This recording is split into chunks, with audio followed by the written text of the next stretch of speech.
ହନୁମାନଙ୍କ ବିଗ୍ରହ ଓ ମନ୍ଦିର ପ୍ରତିଷ୍ଠାରେ ରକ୍ତଦାନ ଶିବିର ଅନୁଷ୍ଠିତ।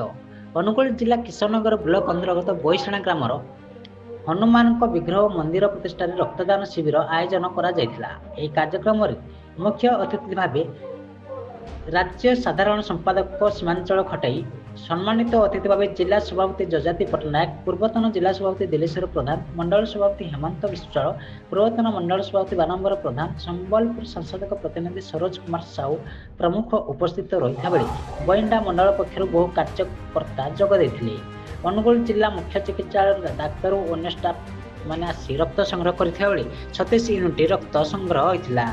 କିଶନନଗର ବ୍ଲକରୁ ବଂଶୀଧର ସେଠୀଙ୍କ ରିପୋର୍ଟ, ନ୍ୟୁଜ୍ ଓଡ଼ିଶା ଟିଭି। ରକ୍ତଦାନ ମହତଦାନ ଆପଣମାନେ ସମସ୍ତେ ଜାଣିଥିବେ ଯେ ସାମାନ୍ୟ ରକ୍ତ ପାଇଁ ଜଣେ ଜଣେ ପେସେଣ୍ଟ ମଧ୍ୟ ଅସୁବିଧାରେ ପଡ଼ୁଛନ୍ତି। ତେଣୁ ସେହି ପରିପ୍ରେକ୍ଷୀରେ ଖଣ୍ଡପା ଅଞ୍ଚଳର ଯେଉଁ ନୂତନ ହନୁମାନଜୀ ବିଗ୍ରହ ପ୍ରତିଷ୍ଠା କରାଯାଉଛି, ସେହି ପ୍ରତିଷ୍ଠା ପରିପ୍ରେକ୍ଷୀରେ ଆମର ଭାରତୀୟ ଜନତା ପାର୍ଟିର ଏଠିକାର ଉତ୍ସାହୀ ଯୁବବନ୍ଧୁମାନେ ଏକ ରକ୍ତଦାନ ଶିବିର କରିଛନ୍ତି। ଅନୁଗୁଳ ଜିଲ୍ଲା ହେଉଛି ଏକ ଶିଳ୍ପାଞ୍ଚଳ ଜିଲ୍ଲା।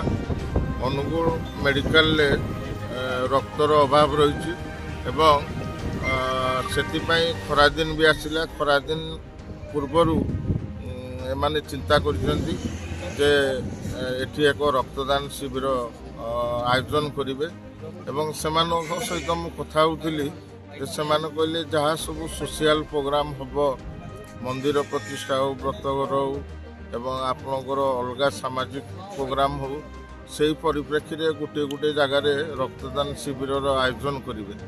କାରଣ ରକ୍ତଦାନ ଆପଣମାନେ ଜାଣିଥିବେ ଅନୁଗୁଳ ଜିଲ୍ଲାରେ 5ଟି ବିଧାନସଭା ଅଛି। 5ଟି ବିଧାନସଭାର ପେସେଣ୍ଟ ମାନେ ଅନୁଗୁଳ ମେଡ଼ିକାଲକୁ ବିଶେଷ କରି ଆସନ୍ତି ଏବଂ ସେଠି ରକ୍ତ ସର୍ଟେଜ ପଡ଼ିଯାଏ।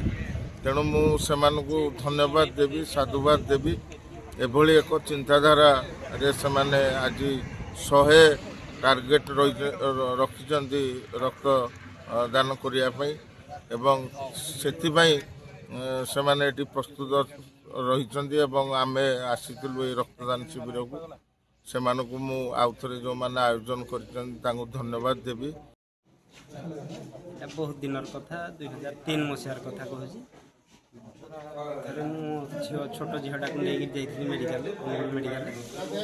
ମୁଁ ବ୍ଲଡ଼ଟେ ପାଇଁ ବହୁତ ହଇରାଣ ହେଇଥିଲି। ସେଟା ସମସ୍ତଙ୍କୁ ନେହରା ହେଇଥିଲା ପରେ ବି ବ୍ଲଡ଼ଟେ ମିଳିନଥିଲା। ଶେଷକୁ ବ୍ଲଡ଼ କ୍ୟାମ୍ପରୁ ଜଣେ ଅଫିସରଙ୍କୁ କହିଲି, ସେ କହିଲେ ଯେ ଜଣେ ବ୍ଲଡ଼ ଦେଲେ ଯାଇ ଦିଆହେବ। ଜଣକୁ ଆଣିଲି ବ୍ଲଡ଼ ଦେବା ପାଇଁ ଯେ ସେ ବି ମଦ ପିଇଥିଲା ଯୋଗୁଁ ସେ ତାକୁ ମନା କଲେ। କହିଲେ ନାହିଁ, ମଦ ପିଇଥିବା ଲୋକର ବ୍ଲଡ଼ ଆମେ ରଖିବୁ। କିନ୍ତୁ ତାଙ୍କୁ ବାଧ୍ୟ କରିଥିଲି, ଗୋଡ଼ ହାତ ଧରିଲା ପରେ ନେହରା ହେଇଥିଲି। ସେ ମୋତେ ଗୋଟେ ବ୍ଲଡ଼ଟେ ଦେଇଥିଲେ। ସେଇ ବ୍ଲଡ଼ଟା କାରଣରୁ ମୋ ଝିଅର ଜୀବନ ରକ୍ଷା ହେଇଯାଇଥିଲା। ଯେହେତୁ ସେହି ପରିପ୍ରେକ୍ଷୀରେ ମନ ଭିତରେ ଥିଲା ଯେ ଗୋଟେ ବ୍ଲଡ଼ କ୍ୟାମ୍ପ ଦିନେ କରିବି। ଏହି ପରିପ୍ରେକ୍ଷୀରେ ହନୁମାନ ଠାକୁରଙ୍କର ଆଜି ବ୍ଲଡ଼ କ୍ୟାମ୍ପ କରିଛି।